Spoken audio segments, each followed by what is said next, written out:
श्रीराम त्रिसरा झाली भेटी दोघ महाक्रोधती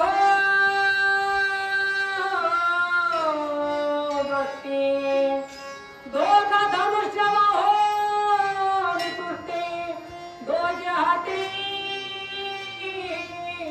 महावीर दोघे हाती महावीर.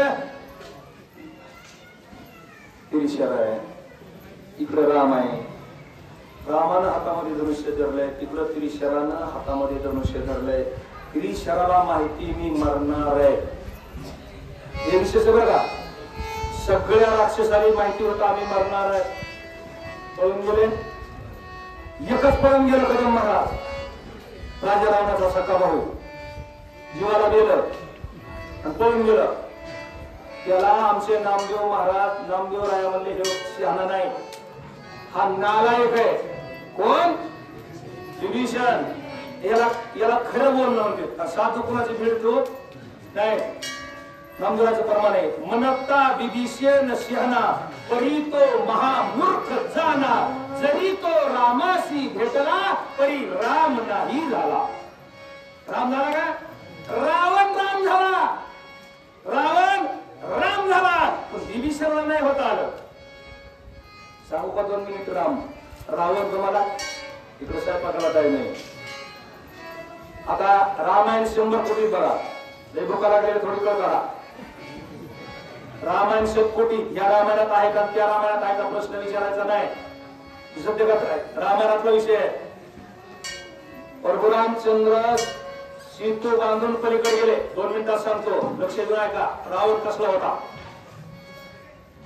सीतू बांधून पलीकडे गेल्यावर, पलीकडे गेल्याच्या नंतर जांबुवंतानं रामाला सांगितलं, रामा आपल्याला धनुर्याग नावाचा यज्ञ करावा लागल. धनुर्यज्ञ पूर्ण झाल्याच्या नंतर आपल्याला विजय मिळेल. ते म्हणले करू, पण त्याच्यासाठी म्हणले वैष्णव जमत नाही आणि शैव बी जमत नाही. जो शैव आणि वैष्णव असा जो एखादा महान विद्वान आहे, लक्षात आलं तुमच्या, विष्णूचाही भक्त असावा आणि महादेवाचाही भक्त असावा आणि एवढा विद्वान असावा, त्याच्या हाताने हा यज्ञ सफल होतोय. राम म्हणले मग असा कोण आपल्याला भेटल? तो मग असा माणूस बी आहे, पण यज्ञ तुमचा करीन असं मला वाटत नाही. म्हणले कोण आहे? रावण. ब्रह्मदेवाचा नातू पंतू वैष्णवी आहे. रावण विष्णूचाही भक्त आहे आणि महादेवाचाही भक्त आहे. तो यज्ञ करून त्याने केला तर सिद्धीला जातोय, पण तो करतो का नाही मला माहित नाही. राम म्हणले जांबवंजी जाऊन विचारून तर या, जाऊन विचारून तर या, रावण करतो का? रावणाला सुख सारानं सांगितलं, जांबवंती आला तुमच्याकडे. म्हणला ते माझा आजोबा आहे. जांबवंत रावणाचा कोण? आजोबा कसा? ब्रह्मदेवाचा नातू जांबवंत आणि याचा बापाचा बाप ब्रह्मदेवाचा नातू. जो कोण झाला? आजोबा.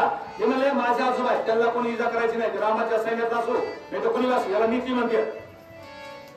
या जांबवंताला सत्कार पूर्वक महालात नेलं. महालात नेल्याच्या नंतर विचारलं, त्याने सांगितलं तुम्हाला एकदा, महालात नेलं. महालात नेल्यावर राजारावाने त्याला दंडवत घातला आणि विचारलं, म्हणले महाराज पिताश्री कसे काय आले तुम्ही? म्हणजे आलोय, काम होईल का नाही याची गॅरंटी नाही. ते म्हणजे का?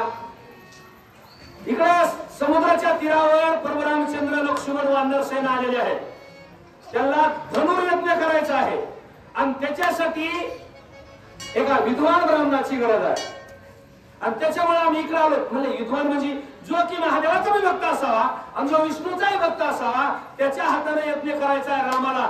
म्हणजे मग काय अडचण आहे? म्हणजे फक्त तुम्हीच आहे आणि तुम्ही हे यज्ञ करतात का विचारायला आलोय. रावण म्हणला, तुमच्या मालकाचा यज्ञ करायचा उद्देश काय? आमची लंका जिंकणं हा तर उद्देश आहे ना? म्हणले हो. मला मारणं हाच उद्देश आहे ना? म्हणले हो. मग मी यायला तयार आहे. काय म्हणला रावण? मी यायला तयार आहे. यायला तयार आहे म्हणजे जांबवंत म्हणले मग पूजाला काय काय सामान लागल? ते म्हणले तुमचे मालक वनवासी आहे, वनात आहे, त्याच्याजवळ काहीही साहित्य नाही, जे जमतंय तेवढा ना, नाही जमत तेवढं मी बरोबर घेऊन येईन. कोण म्हणला? रावण. रावणानं विभीषणला आपल्या ह्याला जांबवंताला पुढे लावलं, इंद्रजिताला बोलून घेतलं. म्हणा इंद्रजित सीतेकडे जा. सीतेला म्हणा 1 दिवसासाठी रामाची भेट मी घडवितो, पण तिथून माघारी मुकट यावं लागल. आतापर्यंत आंघोळ केली नाहीस, तुला आज आंघोळ करावं लागल, नवे कपडे परिधान करावे लागतील, आणि तुझ्या बरोबर तू आई म्हणून तिला घेऊन ये. मी पुढे जाणार आहे. हे चांगलं पंचांगचा अनुभव भिनव ते पितांबर निसून गेला. रामाला म्हणलं बसा पूजा यज्ञाचं जावं, आणि मग जांबवंताला सांगितलं या आता पूजेला बसण्यासाठी यजमानाच्या पत्नीला बोलवा. काय म्हणलं रावण? पूजेला बसायचंय, यजमानाच्या पत्नीला बोलवा. ते मला पत्नी सोडविण्यासाठी तरी यज्ञ करायचा आहे. हे मला जांबवंतजी तुम्हाला मी सांगितलं होतं ना, मग तुमचा यजमान वनवासी आहे, जी कमी पडणारी वस्तू कोण आणणार आहे? मी. लगेच म्हणलं जा आमच्या पोराला म्हणा यांची मार्केट घेऊन ये. इंग्रजीला हाक मारले, त्यांच्या पुढे बसविलं. रामाच्या शेजारी सीता बसवली. यज्ञ पूर्ण झाला, यज्ञ सफल झाला. यज्ञ झाल्यावर रावण आपला याला म्हणला मुलाचा इंग्रजी यांची पत्नी घरी आपल्या तिथे नेऊन सोड, अशोकाने बसव. आणि तिला म्हणलं 7 तुकडी साडी फिरून तुझ्या बस.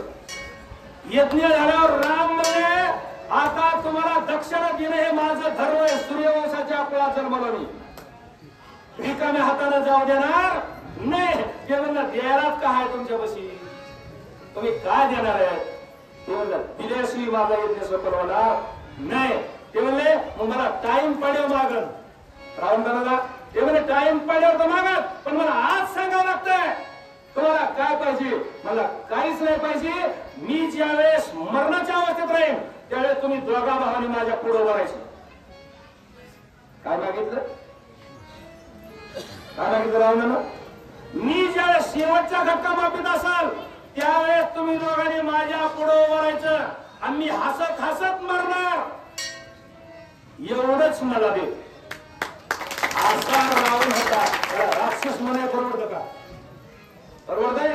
अरे मरणासाठी केलेला खटाटोप होता, याच्यासाठी केला त्याला मुक्ती पाहिजे होते. नारदाने सांगितलं होतं भजन केलंस की 3 जन्म घ्यावं लागतं, मुक्ती मिळते. आणि जेव्हा संघ भांडण केलं की 1 जन्मात मुक्ती आहे. कोणतं परवडतंय? आपली ताकद आहे. जेव्हा संघ भांडण कराय राजा रावणाचे 1 लाख पोरं मेले, 1.25 लाख नातू मेले, तरी राजा रावण रडलेला रामायणात ऐकायला मिळत नाही. इतका भक्त ऐसे जाना जे देही. आणि तसं होता त्रिशरा, त्याचा क्लोज होता. मला मी येणं तरी मागे सरणार नाही.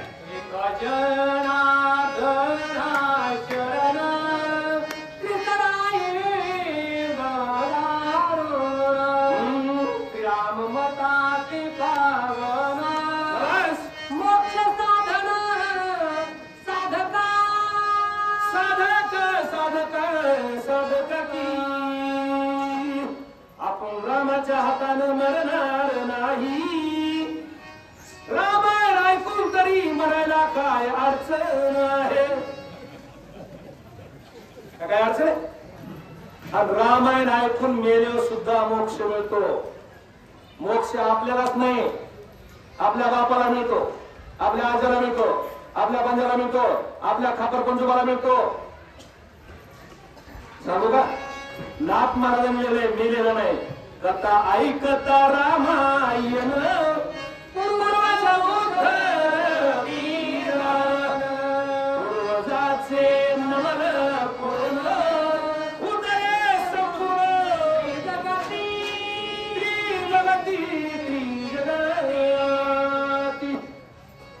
बाबा त्याच्यासाठी ऐकायचं रामायण.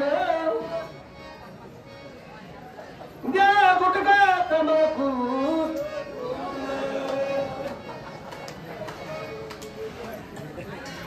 यांना मी कीर्तनाला समोर येतो.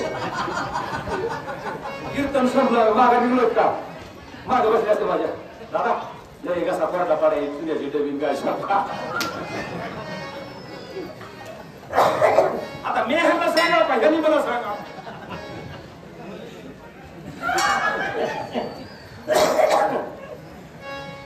नाथबाबांनी सांगितलं रामाबरोबर युद्ध केल्यावर बी मोक्ष मिळत आहे, रामायण ऐकल्यावर बी मोक्ष मिळत आहे. रामाचं भजन केल्यावर बी मोक्ष मिळत आहे, रामाचा जप केल्यावर बी मोक्ष मिळत आहे. आणि त्याच्यासाठी जपाचा आता चालू आहे आपला. दर शनिवारी कमीत कमी 1 कोटी ते 1.5 कोटी जप होतो दर शनिवारच्या यादीमध्ये, बरोबर आहे. एवढा मोठा जप केल्यावर, एवढा मोठा जप केल्यावर मला वाटत नाही यमाची ताकद आहे सार तरी याला. यमाचा मालक सांगतो यमाला, नका जाऊ दया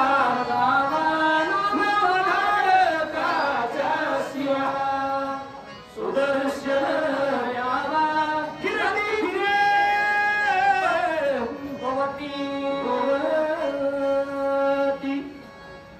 आपल्याला दिसत नाही बरं का. जप करायला म्हणजे आम्हाला तर दिसणार कोणी दिसणार नाही. मरण बी चुकणार नाही, मरण बी चुकणार नाही, श्रीमंत बी होणार नाही, फक्त अकाली कुणी मरणार नाही. कळलं? अकाली म्हणजे अकाली बस बस. हे यम या नगरीतल्या माणसाला अकाली नेऊ शकत नाही. बरं कोंडवाड्यातल्याच मेन रस्त्याने मालक राखण असतो का जंगलात हुकलेला? मालक कंपाऊंड मधल्याला राखण आहे का हुकलेल्या जंगलातल्याला? मग जरी ह्या तावडीतून एखाद्याला हुकायचं असेल, उसकी देव जाणे रे बाबा, आम्ही ह्याचे जिम्मेदार नाही. आणि ज्याच्या हातात आखण देण्याची मामा माय याला काळ खाऊ शकत, जगा काळ खाय. आम्ही मी जप करतोय, मला मरणच येऊ नाही. मरणार पण तुझ्या काय मलाच मरणार आधी नाही, पण मरणार. पण तुला देव गुप्त रूपाने येऊन इमारत बसून घेऊन जाणार. जसं की पोलीस खातं मंत्र्याच्या बी संघ असते आणि चोराच्या बी संघ असते. पण चोराला कसं नेतं? मारिती थोडीती निष्ठुर यमाचे किंकर. जसं आरोपीला पोलिसाच्या मनावर चालावं लागतं आणि मंत्र्याच्या मनावर पोलीस चालते. देवदेव करणाऱ्याच्या मनावर यम येतो आणि देवदेव करीत नाही त्याला चोरासारखं यम टोला द्या टोला द्या कसा कसा नेतो. मग कोणतं करायचंय? रामकथेचे अक्षर शराशरातीत मुक्त करावया निशाचर कृपेने दुर्वर गोपाळातीला. आता तर ही वरी तासभर सांगण्यासारखी आहे. रामकथेतील अक्षर शराक्षरातीत पर मुक्त करावया निशाचर कपिकुळ मुक्त केले राक्षसा. याला रामायण म्हणायचं. त्याच्यात एक अक्षर बरं का, एक अक्षर. कुणी अबद्ध वाचा, कुणी सुबद्ध वाचा, चुकलं तरी पण वाचा, चुकलं तरी वाचा. राम म्हणताना हे आलं तरी राम म्हणा, रामकृष्ण हरी म्हणा. ज्याला ज्याला आपल्या आपल्या गुरुनं जो जप दिलाय तोच करा. श्रीराम जय राम म्हणा, रामकृष्ण हरी म्हणा, सीताराम सीताराम म्हणा, राधाकृष्ण म्हणा, ओम नमो भगवते वासुदेवा. ज्याला जे असन तो म्हणा. पण त्याच्यातलं एक अक्षर सुद्धा आपला उद्धार केल्याशिवाय राहत नाही. एक किष्किंधाकांडाच्या पहिल्या अध्यायामध्ये पहिली ओवी आहे. राम हे वडाचं वृक्ष आहे. आंब्याचं सांगितलं त्या ठिकाणी. राम आंब्याचं वृक्ष मोठं वृक्ष आहे. राम आता तुम्ही अर्थ ओळखून घ्या. राम चुक्त वृक्ष प्रबळ, त्यावरी बैसोनी वाल्मिक कोकीळ, नारद वसंत फुटली कीळ, मधुराक्षरी यारा पुखेला. इतका मोठा घोटाळा आहे. मग रामायणात एक अक्षर एक ओवी आमच्या जनाबाईने सांगितलं, एक तरी ओवी अनुभवावी. एक ओवी ऐकली का? काय लोक म्हणते पंक्ती बसायला काय मला लोक येते एक ओवी त्यांच्या काळापुरते वडाच्या पलीकडे का नुसत्या गप्पा मारता पावल्या, नुसत्या गप्पा मारता. आणि आता काय बघितलं मागवून त्यांचं त्यांना पिठाला तिथलं घेतोच. असं ऐकलं ना बघा मागले हो कान उघडे ठेवून या सर्वांगाचे इंद्रियाचे कान करा. रामायणात एकच शब्द देणार ठेवा, तुमचा उद्धार माझा उद्धार सगळ्याचा उद्धार झाल्याशिवाय राहणार नाही. आणि उद्धार हो म्हणून लक्ष कुठे केला ना गेली 7 वर्ष बरं कशासाठी मुक्ती घेण्यासाठी कशाला गेले. रामायणाचा अध्याय वाचणं हा नियम आहे आमचा, हा नियमच आहे बनेल. नियम मुक्ती खायचा नाही आमचा, खरं सांगतो मी ओपन. आपण या झाड लावताना फक्त रामायणाचा अध्याय मारुतीला पुढे वाचला जाईल एवढा संकल्प मी केलेला ओपन सांगतो. माझा श्वास आहे तोपर्यंत रामायणाचा अध्याय माझे हातपाय चलते तर वाचणारच, पण तिचं मला माहित नाही. त्याचा त्या जे अन्नदाते करते नाही करते ते मला माहित नाही. ये दे उसका भी भला ना दे उसका भी भला, पण रामायणाचा अध्याय होणार. मारुतीरायानं रामानं सोन्याची चितेनं ती मागली का ते फेकून दिली. रामाला एकच मागितलं, रामा मी ज्या ठिकाणी आहे त्या ठिकाणी मला रामाची कथा ऐकायला मिळावा, याच्यापेक्षा मला काही पाहिजे नाही. म्हणून आपण हा याजसाठी केला. आता हा श्रीराम कथा पवित्र तीर्थ है, प्रत्यवाक्य नित्य मुक्त, एका जनार्दनी निर्मुक्त.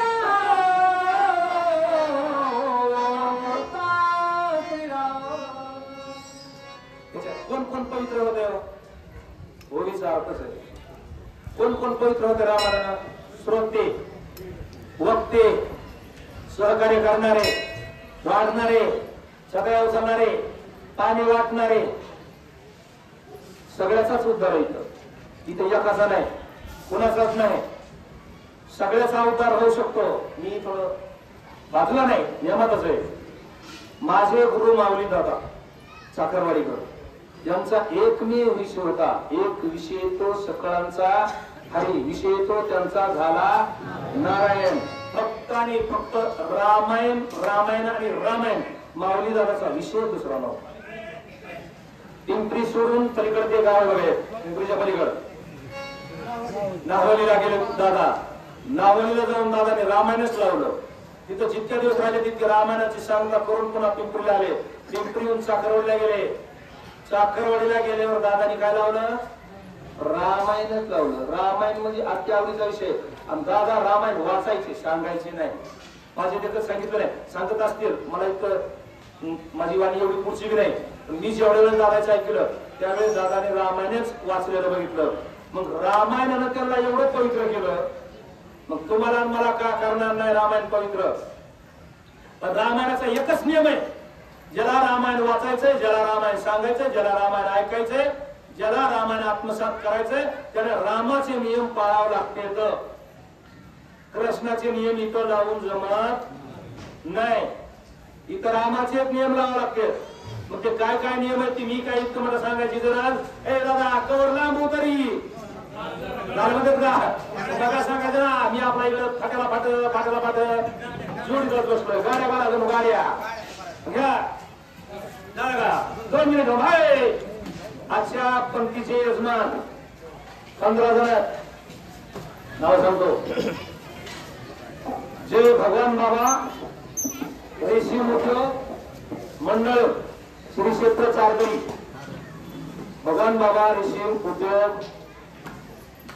मंडळ श्री क्षेत्र चारदरी. 2 मिनिटं समावलो, अजून 2 वाजलेले. त्यांची नाव आहे का आता तुमच्यापैकी एकाला फेटा बांधून बाकीचे समजू देऊ.